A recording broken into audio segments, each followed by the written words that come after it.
बिस्मिल्लाहिर्रहमानिर्रहीम। अस्सलाम वालेकुम। मैं हूं बुशरा सदीकी और आप देख रहे हैं अपना यूट्यूब और फेसबुक चैनल।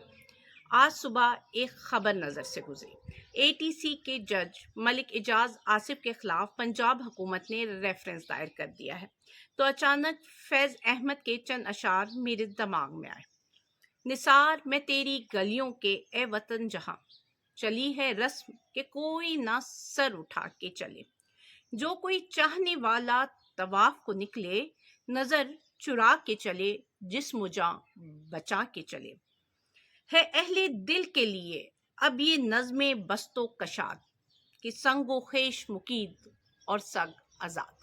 जी बिल्कुल, मलिक इजाज आसिफ साहब एटीसी के जज हैं, जो कि 9 मई के मुकदमा जमानतों के मुकदमे जो पीटीआई के खिलाफ थे वो सुन रहे थे, और उन्होंने दर्जनों जमानतें कंफर्म की थी, जमानतें दी थी,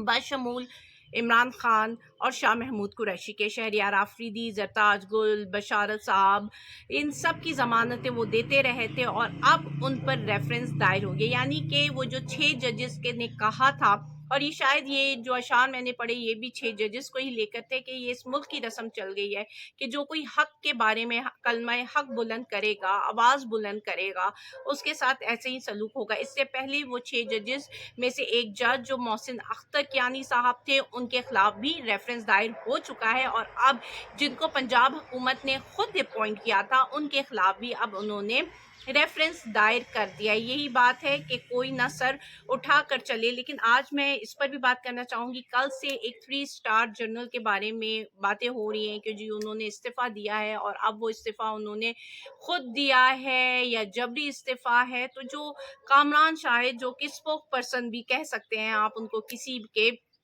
वो कहते हैं कि उनके मुसद्दक़ा ज़राए कहते हैं कि ये घरेलू या पर्सनल रीज़न्स की वजह से उन्होंने ये इस्तीफ़ा दिया है। लेकिन कामरान शाहिद साहब, मसला ये है कि जो पब्लिक है ये सब जानती है, सब कुछ पता है। भाई ये सोशल मीडिया का दौर है, एक एक खबर आपके टीवी में नशर होने से पहले, सुबह के अखबारों में छपने से पहले लोगों के पास पहुंच चुकी होती है। तो ये जो पब्लिक है ये सब जानती है। और आप ये देखें कि जब से रिजीम चेंज हुआ है उसके बाद हमारे मुल्क में इत्तफाक, कोइंसिडेंस, हादसात और वाक़यात बहुत ज़्यादा हो रहे हैं। अब ये जो 3 स्टार जनरल जो कि मंगला के कोर कमांडर भी थे, जो इन्होंने रिटायरमेंट कबल अज़ वक्त ली है, ये सीनियरिटी लिस्ट में नंबर 1 में थे। और अगर जनरल आसिफ साहब, आसिम मुनीर साहब अपने टाइम पे चले जाते हैं, रिटायरमेंट हो जाती है, उनको एक्सटेंशन नहीं मिलती है, उनकी मुद्दत मुलाजमत पूरी हो जाती है अपने वक्त पर, तो जब वो जो नाम अगले चीफ ऑफ आर्मी स्टाफ के लिए ज़ेर गौर आने थे, उनमें से एक नाम इनका भी था। अब मैं क्यों कह रही हूँ कि इत्तेफाक बहुत ज़्यादा हो रहे हैं रिजीम चेंज के बाद, तो आप ये देखें कि काजी फाइज ईसा साहब की रिटायरमेंट के बाद जिस जस्टिस ने चीफ जस्टिस ऑफ पाकिस्तान बनना था, जस्टिस एजाजुल हसन साहब, उन्होंने भी कबल अज वक्त इस्तीफ़ा दे दिया था अपना। यानी कि जो नेक्स्ट लिस्ट में थे ना, जो चीफ बनने थे इंस्टीट्यूशन के, वो खुद ब खुद रिजाइन कर रहे हैं। और ये सब तो खबरें हवाओं में हैं और सबने सुनी ली हैं और सबको पता भी है, टॉपिक ऑफ द टाउन और डिस्कशन भी रह चुका है कि जी काजी फाइज ईसा साहब की एक्सटेंशन के लिए शायद आईनी तरमीम भी करनी पड़ जाए तो की जाएंगी, ताकि उनको एक्सटेंशन मिल जाए, वही कंटिन्यू करें as a chief justice of Pakistan. और दूसरी तरफ जनरल आसिम मुनीर साहब की भी एक्सटेंशन की खबरें गर्दिश में हैं। तो अब आप इसको इत्तफाकिया कह लें, इन सब के इस्तीफे आना,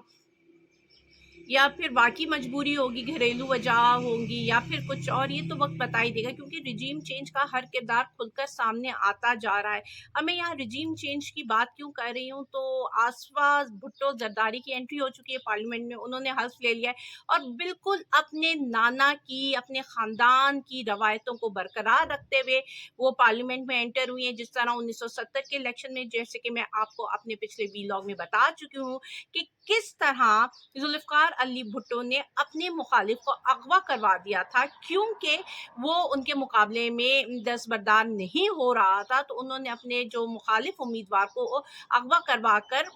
پھر خود بلا مقابلہ منتخب ہو گئے تھے۔ اسی طرح آصف زرداری نے کہا جو میرے نانا نے کیا میں اس سے پیچھے بالکل نہیں ہٹوں گی، اور انہوں نے بھی جو شخص ان کے مقابلے میں پی ٹی آئی کا امیدوار تھا اس پر پہلے ایک جعلی ایف آئی آر ہوئی، اور ایف آئی آر بھی بہت مزے کی ایف آئی آر تھی، بجلی چوری کی، بجلی کا بل نہ ادا کرنے کی۔ اچھا، مزے کی بات یہ ہے کہ جس علاقے سے وہ امیدوار تھا پی ٹی آئی کا، اس علاقے میں تو بجلی ہے ہی نہیں، لیکن پھر بھی اس نے بجلی کا بل ادا نہیں کیا۔ ایسا ہو سکتا ہے پاکستان میں، کیونکہ نثار اے وطن میں تیری گلیوں میں، تو یہ ایسا ہو سکتا ہے۔ تو پھر اس پر وہ بلا مقابلہ منتخب ہو گئی، اس پر ایف آئی آر ہو گئی تھی، وہ غائب ہو گیا تھا بندہ جو ان کے مقابلے میں کھڑا ہو رہا تھا۔ اس طرح وہ بلا مقابلہ اپنے نانا کی طرح 1970 کی تاریخ کو دہراتے ہوئے پارلیمنٹ میں ان کی انٹری ہوئی۔ اب ایسی کیا افتاد آ پڑی تھی، ایسی کیا مجبوری آ پڑی تھی کہ ان کو اسی دفعہ جو ہے پارلیمنٹ میں آنا ہی تھا، پاکستان کی پالیٹکس میں انہوں نے انٹری کرنی ہی تھی، اور اتنی بھدی انٹری، مطلب آپ کا کریئر کا، پولیٹیکل کریئر کا آپ کا اسٹارٹ ہو رہا ہے تو ایٹ لیسٹ ایک ڈیسنٹ اسٹارٹ لیتی، آپ ہار جاتی لیکن ایک گریس بنتی آپ کی، لیکن ساری گریس کو سائڈ میں رکھ کر اپنا پولیٹیکل کریئر اتنے بھدے طریقے سے اسٹارٹ کر کے وہ پارلیمنٹ میں آئے گی، تو ایسی کیا مجبوری تھی کہ ان کو پارلیمنٹ میں آنا پڑا؟ کیا وہ بھی کسی رجیم چینج کا حصہ ہے ان کا پارلیمنٹ میں آنا، یا کوئی ایک گریٹر جو پلان ہے، انٹرنیشنل پلان ہے، اس کا حصہ ہے؟ تو ایک نور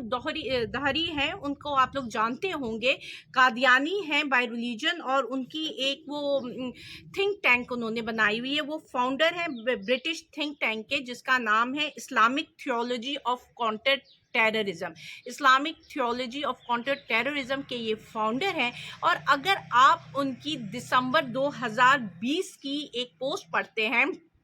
جس میں ان کو ریفر کیا جاتا ہے، کیونکہ جب آصفہ بھٹو بنی تو یہ پوسٹ میری نظر سے گزری، اور اس پوسٹ کی ہیڈنگ یہ تھی،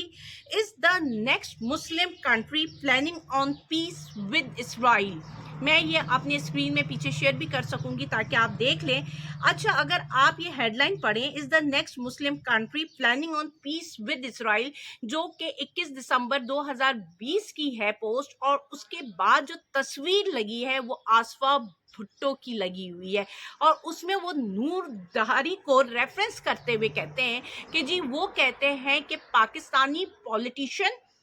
اور اسرائیلی پولیٹیشین کے درمیان پیس معاہدہ ہو گیا ہے۔ یہ ایک سیکرٹ میٹنگ تھی جو اسرائیل کے کیپٹل میں تل ابیب میں ہوئی ہے، اور وہ بتا رہے ہیں کہ یہ سیکرٹ میٹنگ ہے، اور مجھے جو ہے میرے ایک انٹل ذرائع ہیں اسرائیل کے، انہوں نے یہ بتایا ہے، اور وہ کہہ رہے ہیں کہ اسرائیلی اور پاکستانی پولیٹیشین کے درمیان ایک معاہدہ ہو چکا ہے، ایک ایگریمنٹ ہو چکا ہے، اور obviously یہ ایک پیس ایگریمنٹ ہے، یعنی کہ وہ اسرائیل کو تسلیم کرنے جا رہے ہیں، اور انہوں نے اس کو ایز اے گڈ نیوز کہا ہے۔ اچھا، ان سب کے نیچے اگر جو تصویر لگی، اس میں آصفہ بھٹو کا نام نہیں لیا گیا،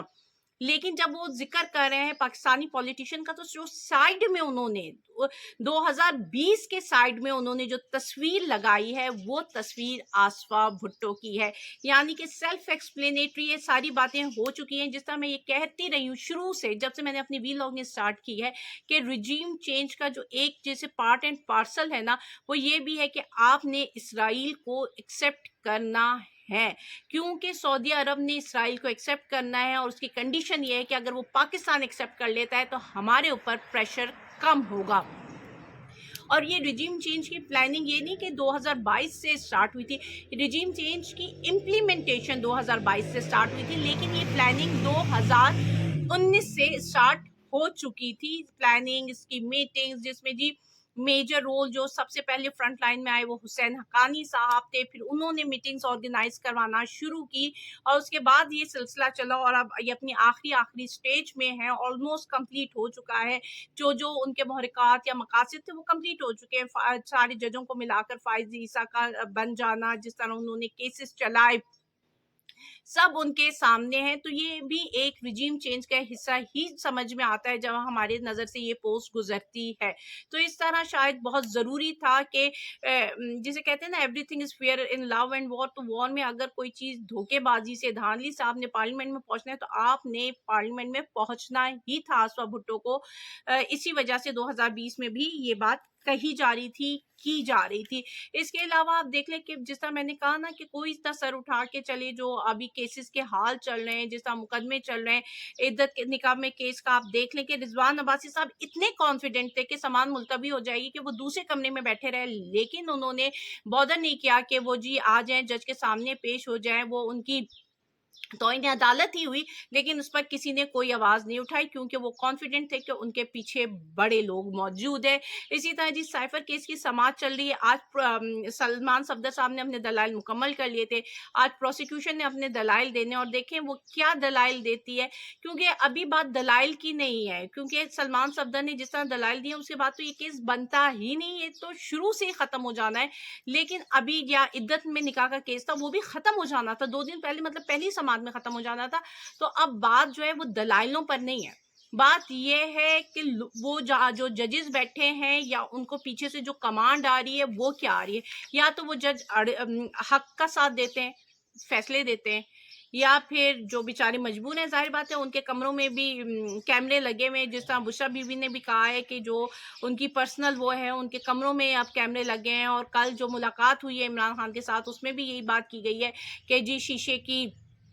अब एक वो लगाई हुई थी उन्होंने दीवार टाइप की, और साथ में जो बल्ब थे, वो जो कैमरा होते हैं उसके अंदर, वो सारी रिकॉर्डिंग कर रहे थे। तो जी ये मतलब एक मज़े का खेल है कि जी रिकॉर्डिंग करते जाओ, किससे क्या मिलेगा। अब लोगों को, आपको लगता है कि डर या खौफ आएगा अपनी रिकॉर्डिंग देखकर, और या लोग अगर आप लोगों के सामने उनकी वो रिकॉर्डिंग, उनके बेडरूम्स की रिकॉर्डिंग पेश करेंगे तो लोग उनको बुरा भला कहेंगे। बुरा भला अब उसको कहेंगे जो ये रिकॉर्डिंग कर रहा है, गंदे वो लोग होंगे जो ये गंदा खेल खेल रहे हैं। अब मेरे ख्याल से अब जजेस को भी, और जो भी लोग हैं, अगर वो प्रेशराइज होकर कोई काम कर रहे हैं तो उनको नहीं करना चाहिए। उनको ये बात अंडरस्टैंड करनी चाहिए कि अब अगर आपकी कोई भी खुदा ना खासा ऐसी चीज़ लीक आउट होती है तो पब्लिक आपके साथ खड़ी होगी। पब्लिक जुल्म करने वाले को अब बुरा कहेगी, जो मजलूम है, जिसके साथ ये हुआ है और जाती हुई है, उसको बुरा नहीं कहेगी। तो मेरे ख्याल से इस डर और खौफ को आगे बढ़ें, और जिस चीज़ पर आप हल्फ लेते हैं, क्योंकि आपने हल्फ लिया हुआ है, तो हल्फ से बढ़कर तो कुछ नहीं है, तो आप उस पर अमल दरामद करें। ये पाकिस्तान में, जैसे मैं आपको बता चुकी हूँ कि किस तरह अब वो सारे जजेस जो हक बात कर रहे हैं, कभी उन पर रेफरेंस दायर हो रहा है, कभी उनको ओटीसी कर दिया जाता है। तो ये चलता रहेगा, और आज भी बड़े इंपॉर्टेंट केसेस लगे हुए हैं। अब देखते हैं कि उन पर भी फैसला आता है या समाअत मुलतवी होती है, क्योंकि सिर्फ हम आते हैं, देखते हैं बाहर हाई कोर्ट के सब खड़े हो जाते हैं, और फिर बाद में 2-3 घंटे बाद पता चलता है जी समाअत मुलतवी हो गई। और समाअत मुलतवी होने की कोई बेहतरीन वजह या लॉजिक नहीं होती है। जो फैसले 1-2 दिन में हो सकते हैं, जहाँ हज़ारों फैसले पाकिस्तान में लटके हुए हैं, वहाँ पे ए,